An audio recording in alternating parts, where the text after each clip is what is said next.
Hi everybody, welcome back to Goshen Prepping. Here's the second video of a series of 3 videos we're looking at as far as keeping safe and making sure nothing bad happens to you in these times we live in.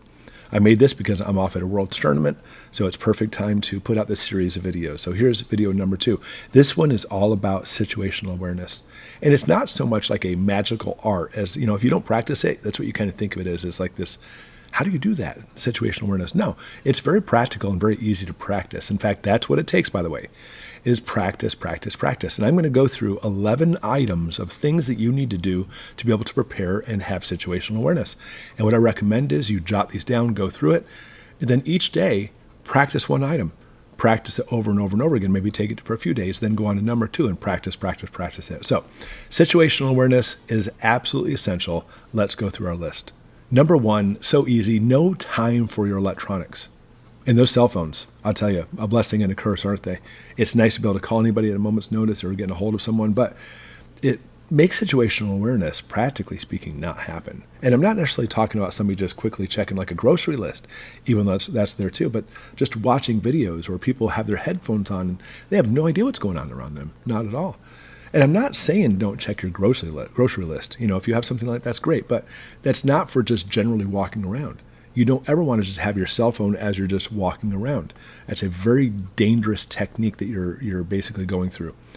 Let me put it this way. You go to the grocery store, you need to check your list, fine. You walk around, I know this first aisle, maybe it's the bread aisle, I need some bread. Go up down the aisle, that person over there doesn't look like they're a threat. Look at your phone, oh yeah, sure enough, I need 2 loaves of bread. Grab the bread, what's next? Okay, next aisle, and then walk over there with your phone put away. Always looking around at everybody. But these electronic devices are so dangerous because it took everybody from not very much situational awareness anyway to now very much, there's no situational awareness at all. So I'm not saying don't have your cell phone out. I'm not saying that at all, but make sure you take it out. You're very choosy when you do it. You don't want to have it out as you're looking at it with people all around you. You have no idea what's going on. You're completely oblivious to it. Number 2, scan for outliers. And since so many people are on their phones, this is easy to do. An outlier is somebody who doesn't belong in that situation. I mean, it's hard to even do this at Walmart because Walmart's like full of like everybody and their brother who do crazy things, you know what I'm saying? But an outlier there, maybe somebody coming in, they're not shopping, they don't have a shopping cart, they don't have all their bananas in the shopping cart, maybe not all their bananas up here either. And in that situation, you often see it in their eyes, kind of like either fear or they're really shifty looking around, or something's happening in that situation that makes them stand out like a sore thumb. And again, if people have cell phones, they're usually not on their cell phone because they're up to something else. And so at least there's one good thing about cell phones is 95% of the people are on them at stores now. Those 5% are the ones you want to look at as far as outliers go. So in those situations, always look for the one person who shouldn't be there. And there's a good chance that person may be there for nefarious activities. And if they're not, they're not. But you don't want to be caught in a situation if they are and you didn't realize it. Number 3, check your 6. And I love this. I'm always checking my 6, making sure nobody's coming up behind me. This is how a lot of criminals do it, by the way. They really take the opportunity to make it so you don't see them. Maybe you walk past them and you have your cell phone on. They still won't approach you directly. Your eyes will catch it, but they'll come up behind you. So you always need to continuously just check your 6, looking around behind you, make sure that it's not somebody coming up behind you.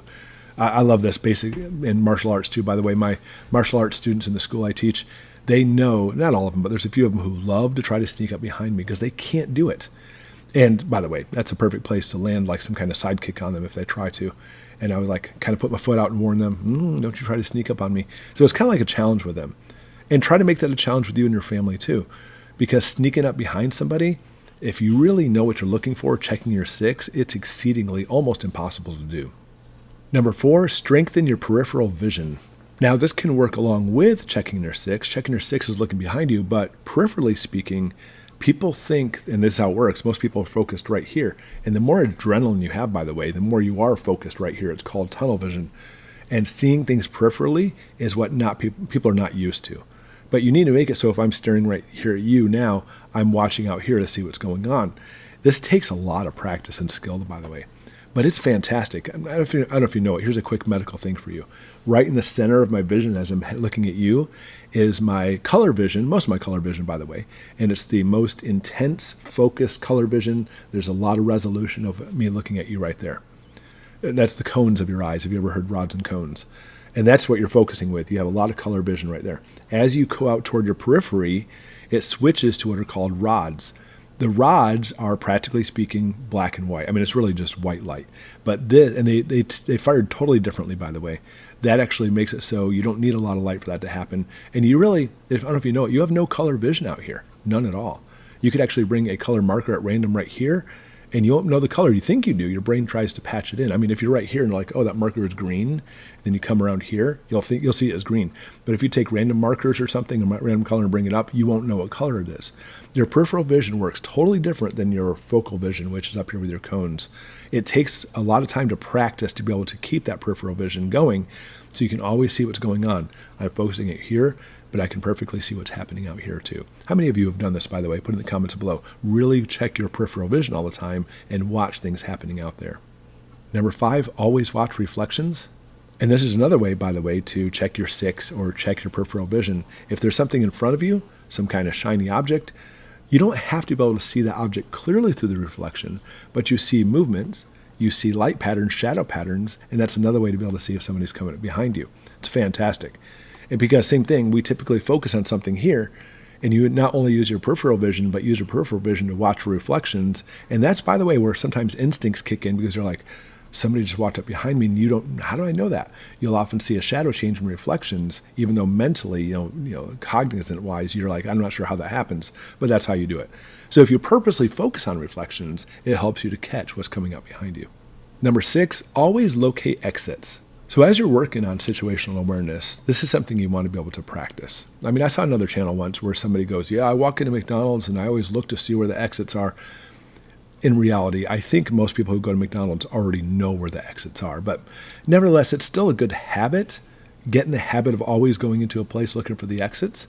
I mean, for me personally, if I'm in a restaurant, I always sit with my back to the wall so I can see the exits, or the entrances in that case. But you always want to know where they're at, always.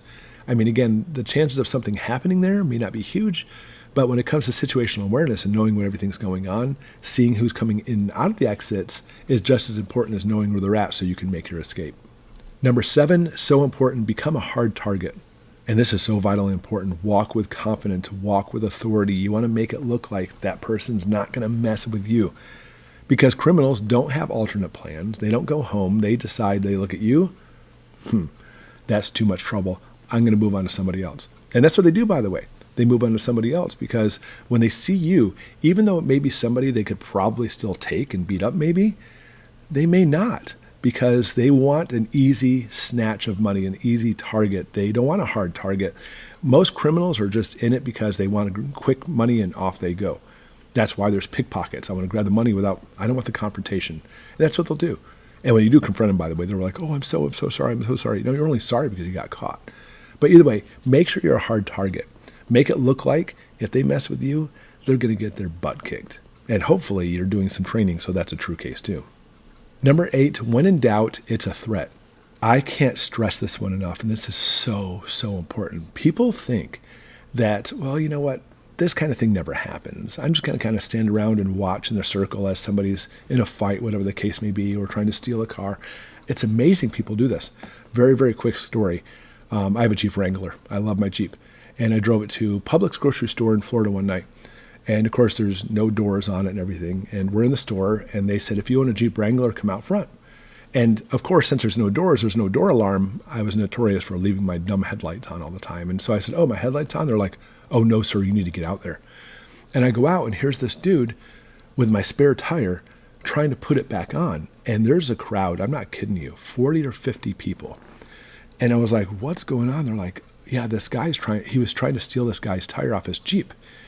And he got confronted, and now he's trying to put it back on again. And I was like, well, that's my Jeep.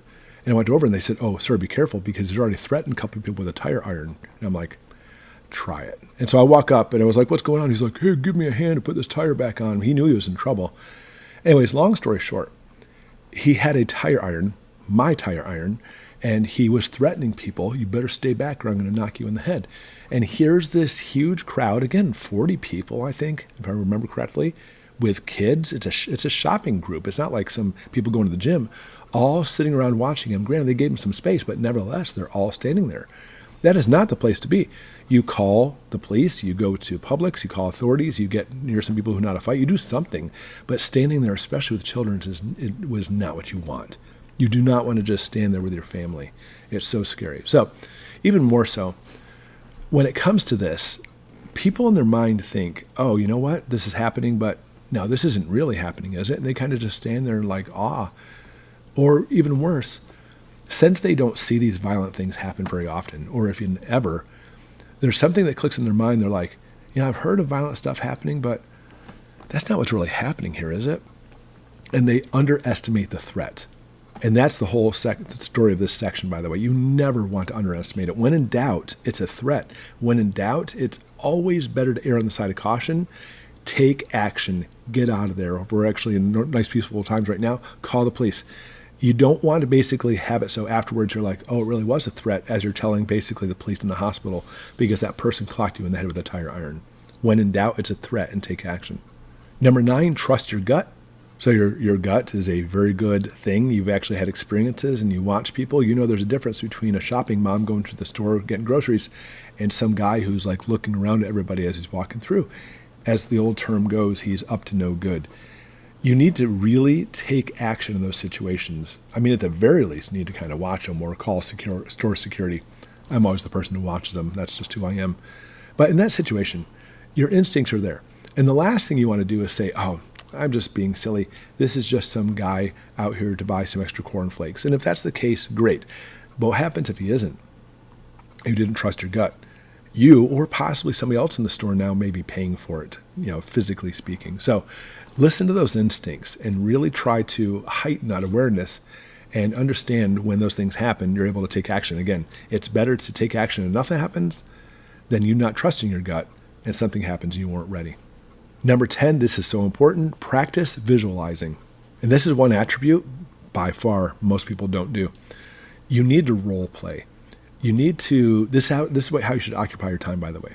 You go to a store and then say, okay, what would I do in this situation as you're walking around buying your broccoli? What would I do right now if there was a shooter? How would I react? How would I handle my kids or my spouse or anybody who's with me? How would I take cover? How would I be able to get to the exits? And that's why I talk about knowing the exits are. You need to, in every circumstance, make this a game for the rest of your life. Always role play. Always play that what if. What if this happens? What if this happens? What if there's an EMP and the grid goes down right now? What happens if there's a tornado? What happens if... ... This should be a game you play all the time in every situation. And even though you're not physically hiding behind the broccoli, if there's, you know, a pretend shooter and they're running out the door, I mean, you can imagine even at Walmart, people are like, there's another Walmart person heading out the door, screaming with their head off. By going through it in your mind all the time, it does actually help you. It helps you be able to know that emergencies happen. Because remember, most people just stop and say, this really couldn't be happening, right? But if you practice these in your mind and role play all the time, you're going to say, oh, this is that scenario I played out. Now it's time to go to action. You'd be amazed at how fast you can react to it.